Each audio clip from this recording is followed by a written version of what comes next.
Aquí comienza Hijos de Punta 2025 con Raúl Coe. Bienvenidos.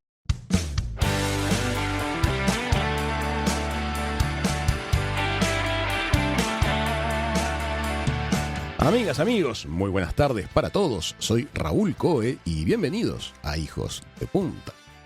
Hoy nos acompaña un invitado que ha dedicado su vida a explorar un órgano vital y simbólico del cuerpo humano, el corazón. Pero no solo desde los aspectos funcionales, sino también desde las emociones. Esa conexión profunda que hay entre cuerpo y mente.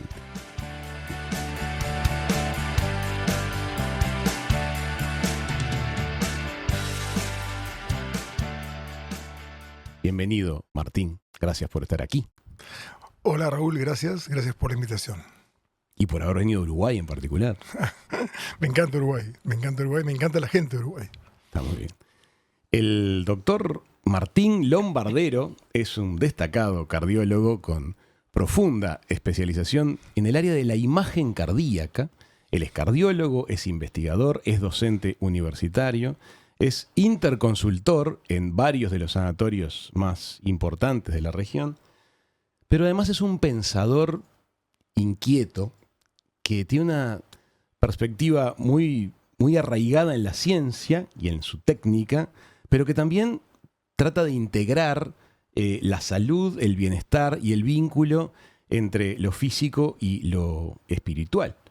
Su libro más reciente, que se llama El corazón es consciente, que lo tenemos aquí, lo vamos a mostrar para los amigos que nos miran a través del video, plantea una mirada muy integradora, que está sólidamente anclada en la ciencia, pero que conecta a lo humano, a lo sensible y a lo intangible. Vamos a conversar un poquito por eso. Gracias, Martín, por estar acá nuevamente.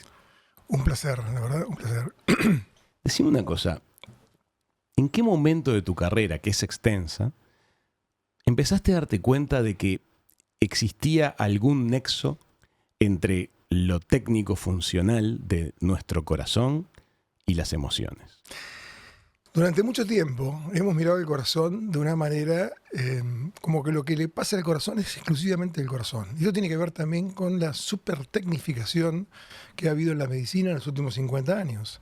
Desde el advenimiento de las computadoras empezamos a ver el corazón con un transductor, por ejemplo, no invasivo, y mirar todas las presiones, hasta podemos medir el corazón, cuánto volumen tiene, todo. Entonces es como que te enfocaste solamente en el corazón. Y lo que le pasa al corazón es el corazón. Nos olvidamos que el corazón está integrado en un sistema y que ese sistema lo hace moverse para un lado, para otro, más rápido, más lento. Y todo eso implica que muchas veces las cosas que le pasan al corazón no son propiamente del corazón, vienen de otro lado. Y hay cosas que la medicina clásica, la cardiología clásica, no explica. Los médicos, Raúl, y sobre todo los cardiólogos en la parte clínica, tenemos un ego muy grande. Entonces, siempre hablamos de lo que sabemos, pero no hablamos de lo que no sabemos. Es muy difícil que un médico, un cardiólogo en un congreso te diga, no, esto no lo sé. Claro. No, esto realmente me supera. Y hay muchas cosas que nos superan. Esas cosas que nos superan no se explican directamente con lo que estoy viendo del corazón. Y mirá que me he pasado mirando corazones, más de 10.000 corazones por año por estar a cargo de 4 sanatorios y encima los más complicados.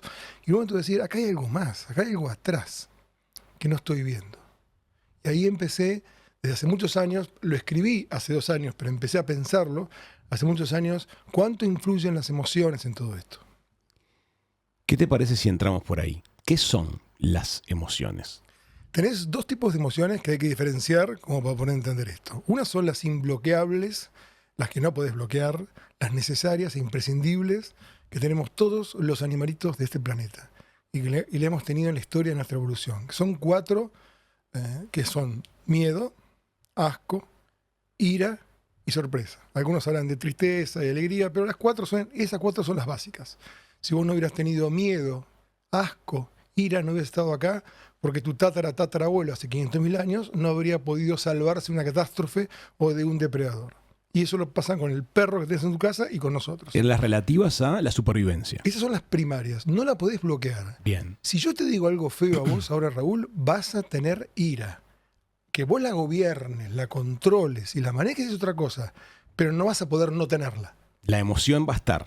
Y esas duran segundos, un minuto, 2 minutos, porque vos la controlás después. Decís, no, yo a este hombre no lo voy a matar porque no me conviene, por esto me da que hacer nada, respiro hondo y se me va.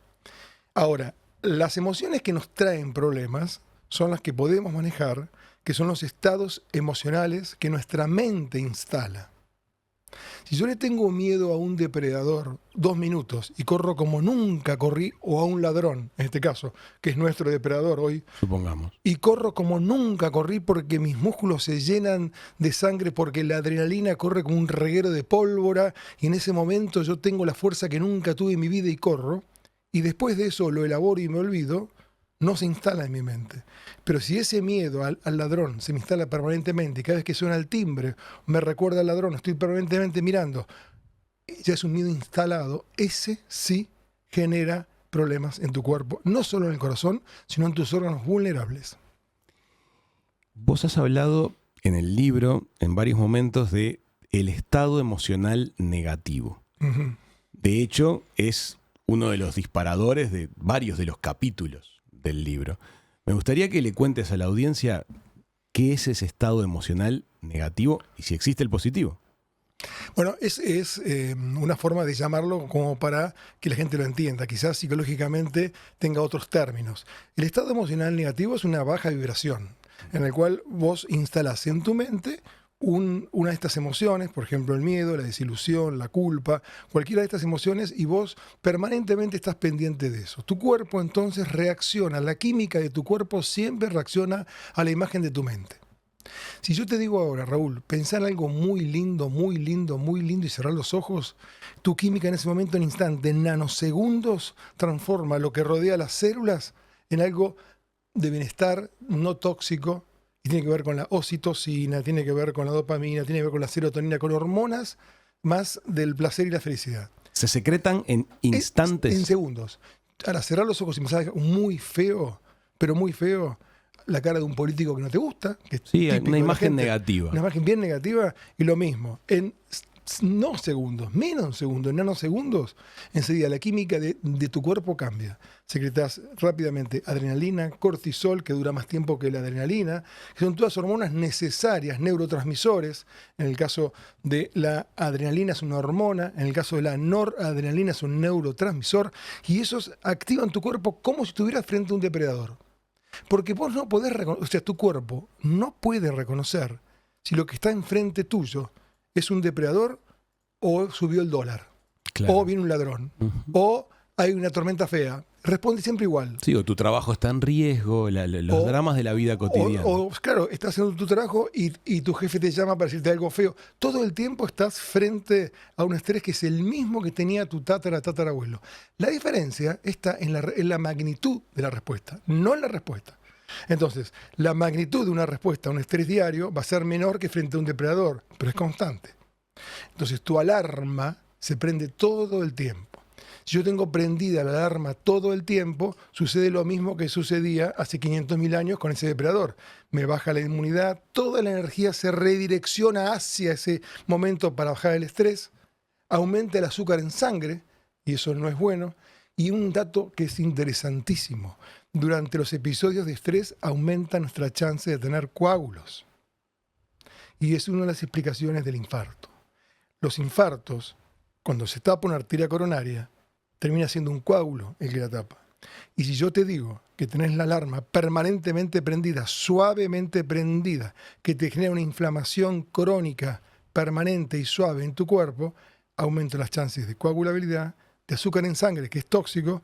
Bajo la inmunidad, tenés una gripe, la tenés mucho peor. Tenés COVID, lo tenés peor. Cualquier bicho que tengas. Entonces, ¿por qué? Porque estás adaptado a un estrés del depredador que no está, que tu mente lo instala. Entonces, ahí tu cuerpo cambia rápidamente la química y queda instalada esa mala química. Raúl, si vos estás en el medio de un lugar tóxico, suponemos que estés cerca de Chernobyl, por así decirlo, ¿no?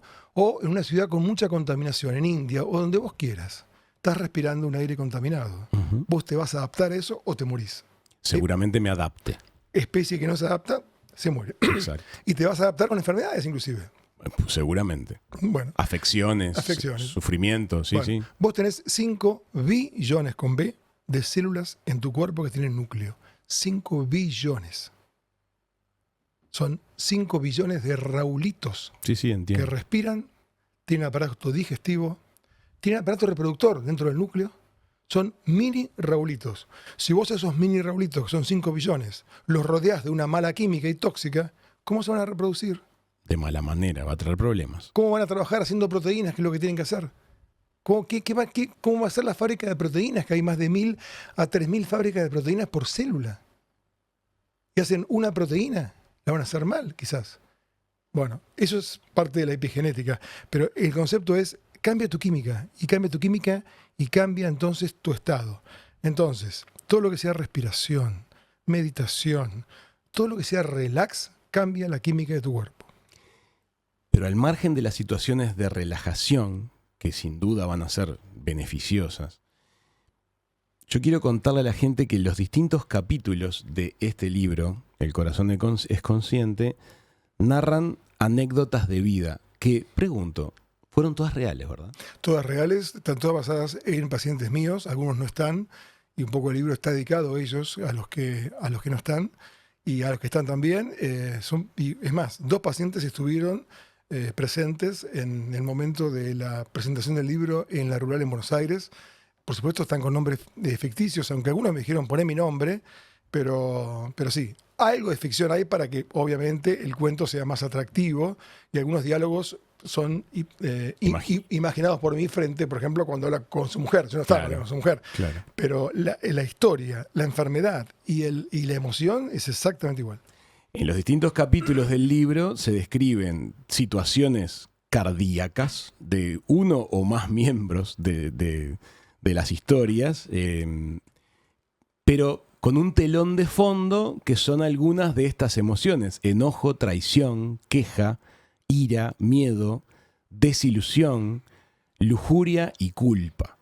Y están muy bien escritas, están escritas con con mucho encanto, con mucha humanidad.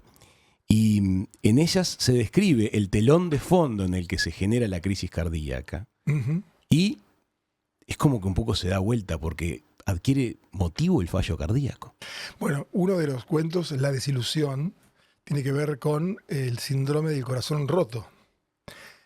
Podemos contar algo Claro. del cuento, pero no sé si contar el final para que la gente no... Es bueno que no, pero vas a encontrar la dosis justa, me Bueno, parece. bueno, es una historia de desilusión. ¿Cuántas historias de desilusión tiene la gente, y sobre todo a nivel del amor, ¿no? En materia de amor?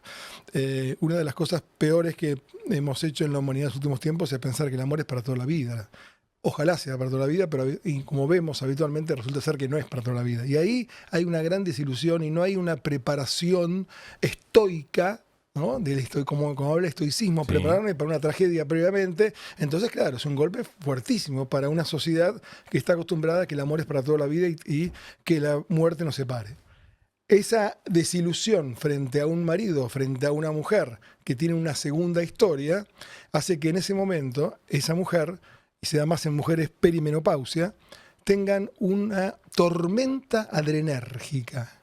Tormenta adrenérgica. En el momento que se entera que su marido, que pensaba que era fiel y que era lo que corresponde ser un marido en la sociedad actual, tiene una segunda vida, tiene una tormenta adrenérgica en su cuerpo.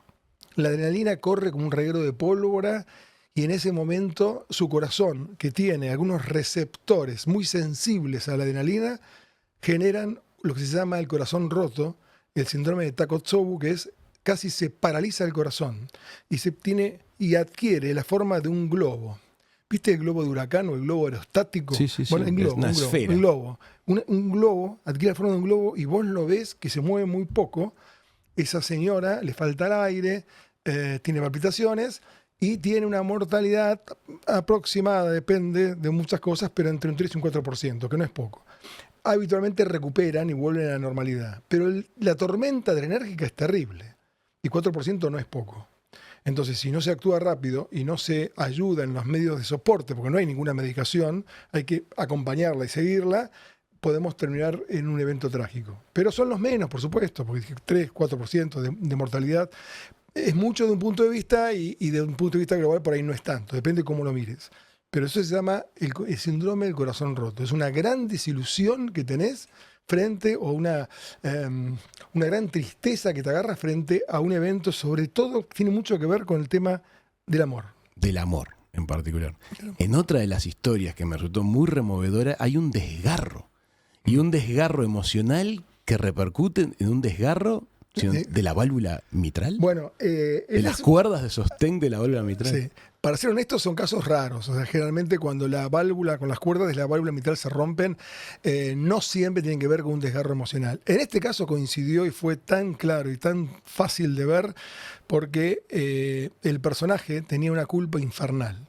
O sea, la culpa era haberse enamorado de una mujer más joven y que la mujer también, otro caso de amor, que la mujer se haya enterado, una mujer que yo la conocí, impecable, una mujer que vos decís es la mujer ideal y resulta ser, claro, él al desilusionar a la mujer ideal, madre de sus hijos, por una mujer 20 años más joven, le agarró una culpa y aparte no podía salir de ese enredo porque estaba enamorado de esta chica de menos de 20 años. En esa culpa, en esa sensación de culpa y demás, tenía una patología predisponente de la válvula mitral. Porque siempre no es solo la emoción, sino es la emoción más el terreno predisponente. Claro, la sumatoria. Claro, es como... Sería trivial decir que las emociones lo provocan. No. El fallo sucede con un telón de fondo emocional. Raúl, el libro se iba a llamar en un principio La tormenta perfecta. Claro, otro buen nombre, mirá vos. Que no se lo puse porque alude al libro y a la película. Estaba registrado. Claro, vos decís, claro, son los cuatro frentes. O sea, no es solamente la emoción. Vos tenés la emoción más un terreno predisponente. En este caso, este hombre tenía una enfermedad leve, pero mixomatosa de la válvula mitral, que quiere decir que la válvula mitral, en vez de estar más durita, tiene un aspecto de chicle y entonces se rompen más fácil las cuerdas. Y se rompió justo en el momento justo que tenía mayor culpa, que estaba pasando por el mal momento, se fue de la casa, perdió el día a día con los chicos no le hablaban y él era un padre que estuvo súper presente y tampoco podía salir tan fácil de la nueva relación. Bueno, es una cosa muy complicada desde el punto de vista de la dependencia de ese amor, pero eso le generó ese desgarro en el corazón. Hay algo que me parece que sería muy bueno que pongas sobre la mesa porque sé que es algo poco difundido y me parece importante que utilicemos el espacio de Hijos de Punta para ello. Me gustaría que nos cuentes cuál es la diferencia entre la tan mencionada arterioesclerosis y la ateroesclerosis, porque son unas letritas, sí, pero lo cambian todo. Todo viene del griego. Ateroesclerosis, atero es papilla y esclerosis es algo duro. Entonces, ateroesclerosis es cuando vos tenés ese sarro en las arterias que vienen a ser una placa de ateroma y adentro de la placa de ateroma tenés grasa, tenés células inflamatorias fundamentalmente, también tenés coágulos, tenés hemorragias, tenés un poquito de todo, fibrosis, todo eso es la papilla, la atero, de ahí ateroma, que tapa tus arterias. La arteriosclerosis, arterio es arteria y esclerosis duro es cuando la arteria se pone un poquito más dura. Bien. Cuando vos tenés una manguera que la tenés 40 años afuera al sol, vas a ver que está rígida y así se rompe. Correcto. Eso sería un caso de el símil de la arterioesclerosis. Claro, que es cuando las paredes se ponen muy duras, aumenta la presión, obviamente, porque no son flexibles y, por supuesto, al poner más duras van llevando a otro tipo de enfermedad que también tiene que ver, porque en el fondo ambas están, ¿no? La arterioesclerosis siempre está cuando hay ateromatosis, porque la pared está más dura. Claro. Ahora bien, si entendí bien, los ateromas son estas especies de partículas papilla, como en su origen griego, que circulan por el torrente sanguíneo. No circulan. El tema es que cuando circulan provocan las oclusiones. No, pero no circulan. No circulan, están quietas. Están quietas. A ver, te lo voy a explicar la forma más sencilla. Primero, número uno, todos nos vamos a morir después de los 80 años con alguna plaquita de ateroma. Es normal. A esa edad. No es normal, es habitual, que no es lo mismo. Porque Ok. sí podemos charlar si el envejecimiento es normal. Bien, O es fisiológico o es patológico el envejecimiento. comprendo. Es algo filosófico y para hablar todo el día. Entonces, en las bifurcaciones de las arterias, así como vas por una ruta, vas por la interbalnearia y aparece la salida hacia Piriápolis, antes vos como auto sos un glóbulo rojo. Bien, Y vos venís por una ruta recta y te hace un flujo laminar. Sos un glóbulo rojo por flujo laminar. Vas en tu carril y eso se llama flujo laminar. bien. Pero llegás a la bifurcación de Piriápolis interbalnearia. Ajá. Ahí el glóbulo rojo, tu auto, si son muchos autos, acá no, pero puede pasar en Buenos Aires o Sí, puede, miles de o autos. puede pasar en Montevideo, ahí hay un poco una turbulencia. Entonces es como que existe un flujo que ya no es laminar. Ese flujo no laminar genera vórtex, genera remolinos en la zona de la bifurcación de las arterias, por eso se llama arteria, arteria de la calle, arteria. Es verdad, igual, claro. es lo Se mismo. utiliza la denominación. Es más, las arterias se van llamando según el nombre del órgano por el cual pasan, igual que la calle que está acá. Es verdad. Es lo mismo, Está perfecto. según el pueblo. Bueno, en el momento del remolino, vórtex, en el momento que estás llegando a la bifurcación y sos un auto, un glóbulo rojo, o tenés más choques, o el glóbulo rojo comienza a girar, ahí gira y después ve para dónde va. Voy para Piriápolis o voy para la interbalnearia. Entiendo. Esto ocurre, por ejemplo, en el bulbo carotidio del cerebro. Vos tenés dos arterias que van hacia el cerebro, una al cerebro derecho y otra al cerebro izquierdo, y nada más. Pero antes hay una bifurcación con una arteria que va a los músculos de la cara. Y ahí hay un bulbo, un agrandamiento, con una rotondita, para que entiendas, y ahí está ese vórtice y ese remolino. Y ahí, en ese remolino, genera mayor lesión de la pared. Ajá. Supongamos que estemos viendo este cuarto y nosotros seamos los glóbulos rojos. Si yo estoy permanentemente tocando por contacto la pared esa que está allá, de la derecha, la pintura se va a salir un poquitito. Clarísimo ejemplo. Sí. Entonces, cuando la pintura se abre un poquitito, ¿quién va? Y va las manchas de humedad, bueno, esto es lo mismo. ¿Quién va? Y ahí empieza el proceso de ateromatosis. Pero comienzan las bifurcaciones. Entonces, si vamos a estudiar a 100 pacientes de 84 años y hacemos 100 autopsias, vamos a encontrar en las bifurcaciones un poquito de alteración y un poquito de placa de ateroma. Por desgaste. Es una casa de 80 años. ¿Cómo uno va a tener en los caños, en las bifurcaciones, un poco de sarro? Es natural. Ahora, ¿por qué algunos hacen enfermedad tan severa? ¿Por qué algunos con una sola placa de ateroma, como el capítulo 1, el capítulo de Cristian con Enrique? Y una chica muy sana. No, el capítulo de Cristian Enrique es Cristian, 50 años, empresario, una placa de ateroma, muerte súbita. Es verdad. El de arranque del libro. El Que arranque del libro. arrancás duro ahí. Bueno, pero es la realidad. Es la realidad. Enrique, 85 años, 1 millón de placas de ateroma vistas por mí, incontables, ya ni las cuento. En el informe ponés enfermedad difusa ateromatosa en todo el cuerpo, porque no las podés escribir una por una, y se murió de otra cosa, o se muere de eso, pero a los 85 años, pero no a los 50. Comprendo. Y ahí está, Raúl, el cuerpo del libro, porque el capítulo 1 es el cuerpo del libro. ¿Por qué?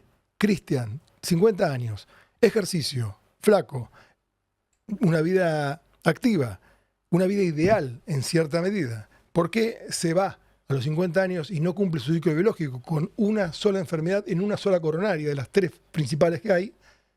Y Enrique teniendo bypass, 2 infartos, 3 stent, enfermedad arterial, todos lados se va a los 80 y pico de años. Completa su ciclo de vida, se despide de los hijos. Y ahí está la clave de todo esto. Yo te voy a decir una cosa y me la vas a responder vos. A ver. Hace 4.000 años existían humanos como somos ahora, pero obviamente con otra cultura. 144 de esos humanos se transformaron en momias. Esas momias fueron estudiadas en 4 lugares del mundo. Ese estudio se llama Horus, con H, estudio científico muy importante que fue publicado en una revista científica muy seria. Ese estudio Horus hizo una cosa que es imposible volver a hacer, estudio con tomografía multislice de última generación a las momias, a ver con software de inteligencia artificial y demás, cuánta enfermedad coronaria tenían en esa época. Resulta ser que tenían 4% de enfermedad coronaria, no importa si sea leve o severa, no importa, una plaquita en la coronaria. Un poquito de enfermedad, 4%.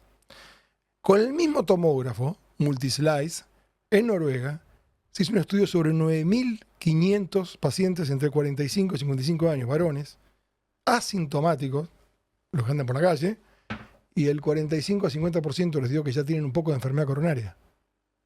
¿Qué pasó en 4.000 años para que pasemos de un 4% a un 45% de un poco de enfermedad coronaria?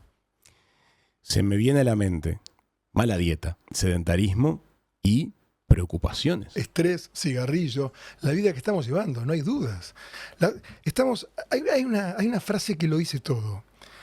Tenemos la mejor medicina de la historia de la humanidad. Estamos entrando en un aspecto que, por supuesto, hay que financiarla, porque es carísima, la buena medicina es muy cara, pero tenemos posibilidades, por ejemplo, te ponen un marcapasos hoy, y es un marcapaso que por poco tiene FM, Bluetooth, tiene Bluetooth, o sea, se puede cargar desde afuera, se revisa desde afuera, es chiquitito. Comparado, es como comparar un auto de 1980 con un auto último modelo 2025. La tecnología es terriblemente diferente. Entiendo. Pensá que el primer marcapaso hace 80 años era casi una heladera de grande con 2 cables y el paciente iba con la rodita de la heladera hasta el baño y volvía hasta la cama. Mirá lo que tenemos. Es increíble. Bueno, sin embargo, 3 trabajos. Yo lo digo por intuición en el libro, por observación, pero me dio la razón después, porque salió después. 3 trabajos publicados en el 2024 en las revistas más serias médicas que existen, Circulation, Lancet y demás, mostraron: aumentó la incidencia de cáncer en 23 millones de ciudadanos americanos por la Sociedad Americana de Cáncer, no un estudio hecho por un laboratorio.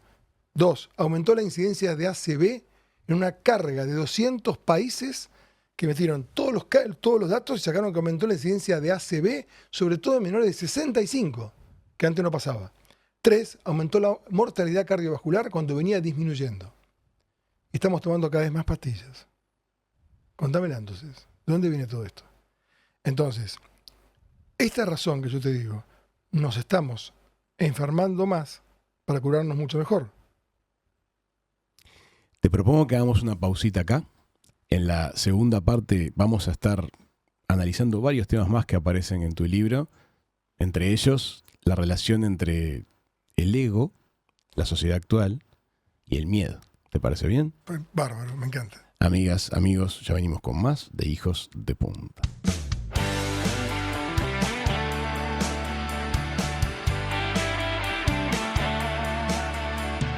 Amigas, amigos, seguimos en Hijos de Punta. Estamos compartiendo con el doctor Martín Lombardero. Él es cardiólogo. En particular se ha dedicado durante muchos años a imagen cardíaca, a ver cómo es el estado de nuestro sistema circulatorio, de nuestro corazón en particular, con muchísima experiencia docente, transmitiendo este conocimiento a varias generaciones de médicos. Vamos a empezar este bloque por ese lado.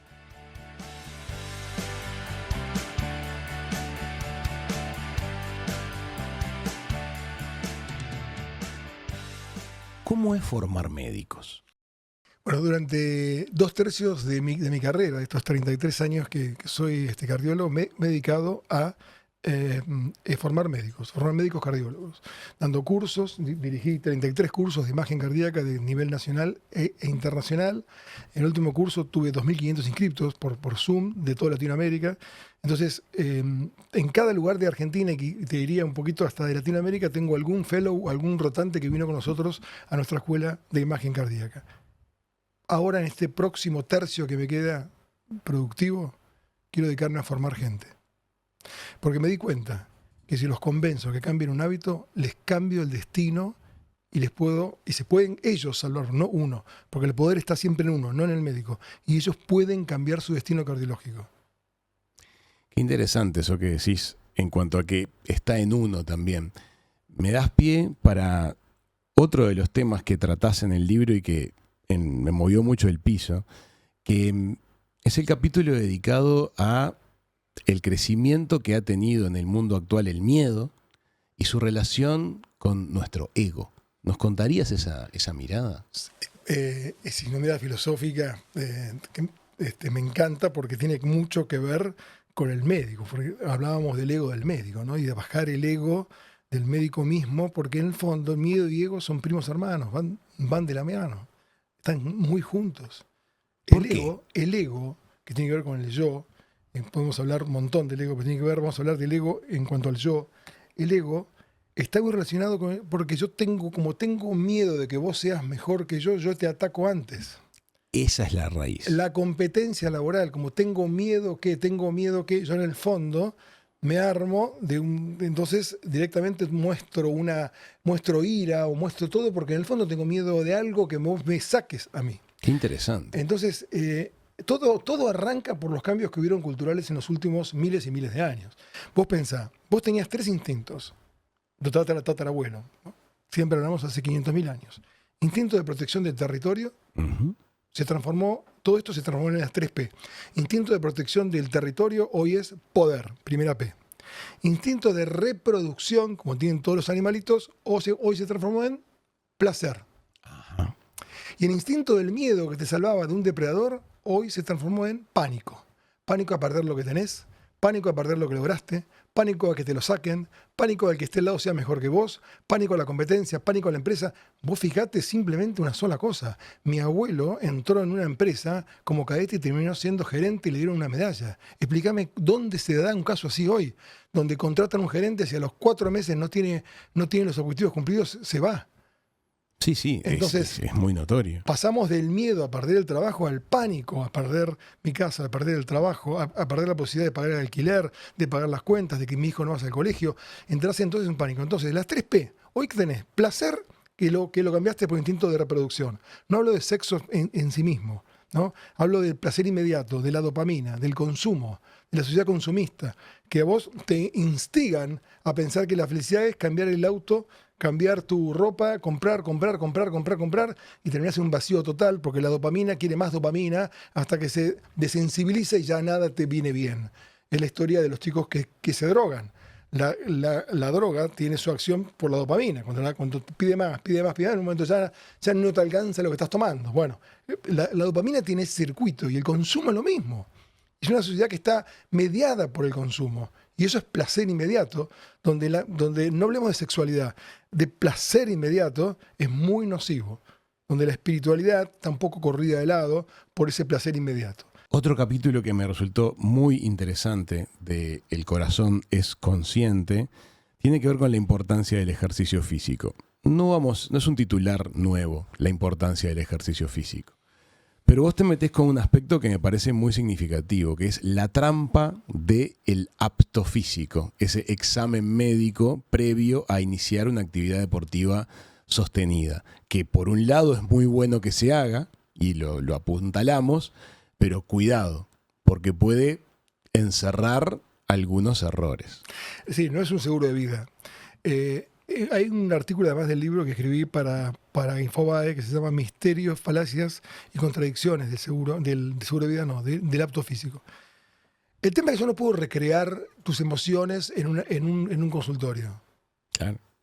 Si vos vas a competir mañana en un triatlón o en el fútbol, lo que vos quieras, ¿yo cómo hago para recrear la emoción que sentís en la cancha frente a la pelea con el árbitro o frente a la competencia con el que tenés al lado? Sí, sin duda. Entonces yo lo que hago es generar un esfuerzo físico lo más que pueda y en lo posible recrear tu ejercicio adentro del consultorio con lo que vas a hacer. Si es remo, te pongo un remo, si es una banda, te pongo una banda, deslizantes y corres, y si andas en bici te pongo una indoor bike. Perfecto. Pero nunca voy a recrear las emociones que vos sentís. Claro. Entonces, ¿qué frecuencia cardíaca tiene un piloto de Fórmula 1 cuando está por ponerse verde el semáforo antes de arrancar? 180, no sé. Y yo a veces no la puedo reproducir con el ejercicio. Claro. Un ejemplo típico es este. Un paciente mío, amigo mío, presidente de un club de rugby de Buenos Aires. Tiene problemas coronarios y su club, que es mi club, estaba por perder su categoría el fin de semana. Le digo, te voy a poner un holter.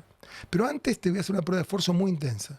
Hice la prueba de esfuerzo con él, no llegué a más de 150 por minuto. No hubo manera de llegar a 150. Y lo exigí. Le puse el holter en el partido, el equipo se iba a la B, llegó a 185 de frecuencia. Claro. La emoción genera una frecuencia cardíaca más rápida que el mismo ejercicio. Entonces yo no puedo recrear ese momento. Entonces vos venís a verme a mí y me decís, yo voy a competir 42 kilómetros en Buenos Aires o en Montevideo. Buenísimo. Yo voy a armarte un apto físico para ver cómo estás hoy. pero no sé cómo vas a estar dentro de 3 meses. El día de la competencia. Si claro. dentro de 3 meses perdiste tu trabajo, tu mujer te encontró que tenés una segunda vida, o tu mujer se fue con otra persona, o tu hijo le pasó algo, o lo que sea, o tuviste la pérdida es terrible, la pérdida como emoción baja la autoestima, y la autoestima es uno de los gatillos de enfermedades, o gatillos de activar las enfermedades latentes. Entonces, perdiste algo importante en tu vida, yo no sé si nos forma la tormenta perfecta en ese momento. Claro. Hubo una muerte súbita de una médica en una maratón de Buenos Aires. 10 años corriendo maratón, 10 aptos físicos normales todo el tiempo, y siendo médica. Y tuvo una muerte súbita en cuanto llegó después de la maratón, en el momento del bajón. Sí, el momento del logro. Pero decís, ¿pero qué tuvo la tormenta perfecta? Y no, quizás nunca más la tenga, porque tienen que reunirse todas esas condiciones: bajo potasio intracelular, deshidratación, alguna emoción muy fuerte, alguna pérdida, todo junto. Claro. Y después no la tiene nunca más, porque el corazón le quedó sano de vuelta. Me gustaría que cerremos la charla transmitiendo el mensaje de la importancia de esa unidad que tenemos que considerar entre nuestro cuerpo, nuestra mente y nuestro corazón. Porque existe una conexión real, tangible, demostrable, científica entre corazón y cerebro. Corazón y cerebro, intestino y cerebro. Mira, en la facultad nos enseñan que hay una autopista gigantesca entre el cerebro y el corazón. Muy bien, a través del nervio vago y demás, obviamente. Y todo lo que es el sistema nervioso autónomo que te ponen en tu cerebro para que todo funcione sin que vos le pidas que funcione. Es tan maravilloso todo que vos no tenés que decirle al riñón que filtre, ni al corazón que lata, ni dame un poquito más de oxígeno, tengo que correr. Todo lo hace solo. Eso lo hace a través del maravilloso mundo del sistema nervioso autónomo. Autopista directa hacia todo el cuerpo, entre ellos el corazón. Lo que ahora sabemos es que no es una unidirección, sino que es bidireccional, y que también suben biodatos del corazón hacia el cerebro, que el corazón los interpreta. Entonces, esa comunicación corazón-cerebro, cerebro-corazón, hoy está absolutamente demostrada, y eso permite que vos tengas una armonía corazón-cerebro, cerebro-corazón, que es un poco lo que hablamos en el libro. Y esto es fantástico porque esto se logra a través de la meditación, de la respiración. Entonces, yo te pregunto, ¿cuál es el único órgano que controla la mente? La respiración. Cuando vos respirás lentamente y con pausa, el cerebro interpreta que estás tranquilo. Porque son todos biodatos. Están permanentemente interpretando cosas. Lo hacemos instintivamente, ¿no? Cuando queremos calmarnos, enlentecemos la respiración forzadamente. Entonces tu mente recibe la información de que vos estás tranquilo. Háganlo. Practíquenlo. ¿Tenés una reunión de laburo muy importante? Yo lo hice en persona, terrible, en crisis económica y demás. Vas, respirás antes, haces ejercicios de respiración, te relajás, meditás si querés, pero ejercicios de relajación respirando. Tu mente entonces comienza a tener las ondas cerebrales de mejor vibración, más tranquilas. Tu corazón se armoniza el latido con las ondas cerebrales. Y sacás mucho más provecho de esa reunión que si entras con ira. Es así, porque la realidad es la que es, pero podemos hacer que puertas adentro se sienta distinto. Mira, si querés terminamos con una alegoría. A ver.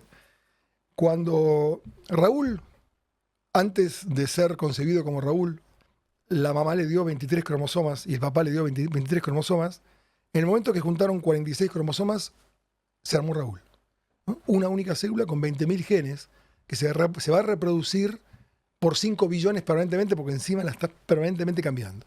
5 billones a partir de una única célula y son todos los mismos genes, 20.000 genes. En ese momento, Raúl se concibe, no saben que se va a llamar Raúl, pero viene el sistema inteligente, Dios, el universo, quien vos quieras. Y viene y te dice, un momentito, ¿cómo le va, Raúl? Yo soy el sistema inteligente de todo este universo. A usted le han adjudicado un cuerpo, que es el X4 barra, ¿no? Tanto, que puede pedirlo en modo automático o en modo manual. Raúl, ¿qué diría? Bueno, señor, no sé cómo llamarlo, Dios, señor, dígame cómo es modo manual y cómo es automático. Bueno, el modo manual usted va a estar todo el día pendiente que su cuerpo trabaje. Entonces va a decirle a los riñones que filtren, al corazón que lata, y todo el tiempo va a estar pensando, dame más sangre, no, sacame menos, por favor, más insulina. Claro, vas a llegar al final del día cansado y vas a valorar tu cuerpo porque te costó tenerlo. Y lamentablemente la humanidad no valora las cosas hasta que las pierde, y eso es muy poco inteligente. Ajá, bien. ¿Y cómo es el otro sistema? No, el otro es fantástico. Yo te pongo un sistema nervioso autónomo dentro del cerebro y todo funciona y vos te dedicás nada más a hacer lo que vos quieras. Y todo funciona automáticamente. No tenés que pensar cuánta insulina, cuánta adrenalina, cuántas proteínas tenés que hacer por segundo. Nada. Wow. Deme el sistema automático. Sí, pero vas a tener que firmar un acuerdo. ¿Dónde lo firmo? Ser consciente permanentemente de lo que es tu cuerpo. Valorar tu cuerpo cada segundo de tu vida, porque no te va a costar, yo te lo estoy regalando. Moverte hasta el último día de tu vida, porque tu cuerpo no está diseñado para estar frente a una computadora 8 horas como estás todo el día, como están todos ahora. Está diseñado para moverse física e intelectualmente hasta el último día de tu vida para honrar.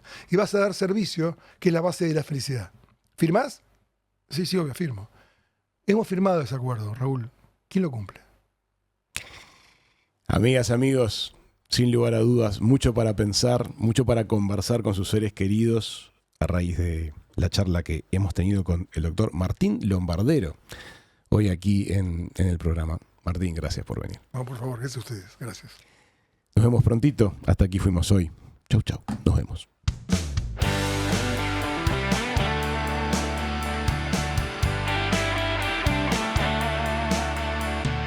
Siempre que quieras, las entrevistas de Raúl Coe están en Spotify, YouTube y en hijosdepunta.com.